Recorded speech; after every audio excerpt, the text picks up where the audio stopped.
સુરતના સરથાણા વિસ્તારમાં લૂંટની બે ઘટના સામે આવી છે। કારમાં આવેલા 4 આરોપીઓએ બે ઈસમોને લૂંટી લીધા છે।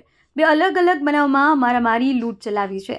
4 આરોપીઓ ઇકો સ્પોર્ટ્સ કારમાં આવ્યા હતા। બંને યુવકો પાસેથી રોકડા અથવા દાગીનાની લૂંટ કરી હતી। બંનેની અલગ અલગ લૂંટની ફરિયાદ નોંધવામાં આવી હતી।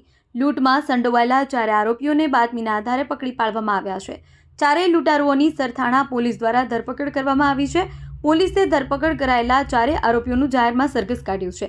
આરોપીઓને કાયદાનો પાઠ ભણાવ્યો છે। સુરત જિલ્લા રજિસ્ટ્રારની કચેરી જેમાં આ કામના ફરિયાદીનું મજૂરોની મંડળીનું રજિસ્ટ્રેશન કરવાનું કાર્યવાહી કરવાની હતી। જે કાર્યવાહી કરી આપવાના આવેજ પેટે ઓડિટર રજિસ્ટ્રાર તરીકે ફરજ બજાવતા ગુગાભાઈ ગોહિલ જેઓએ તથા ત્યાં જ એક વય નિવૃત્ત થયેલ વારિસ શેખ આ બંને કર્મચારીઓએ આ કામના ફરિયાદી પાસેથી આ રજિસ્ટ્રેશન કરી આપવાની કાર્યવાહી કરવાના આવેજ પેટે પ્રથમ 25,000 રૂપિયાની માગણી કરેલી।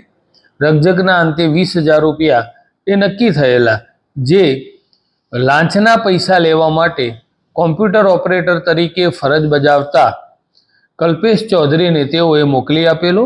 એ 20,000 રૂપિયાની લાંચ લેતા આ રેડ હેન્ડ પકડાયેલા બાદ વારિસ શેખ તથા ગુગાભાઈ ગોહિલ આ બંનેની અટકાયત કરવામાં આવી છે। આમ કુલ ત્રણેયની અટકાયત કરી અને આગળની કાર્યવાહી હાથ ધરેલી છે।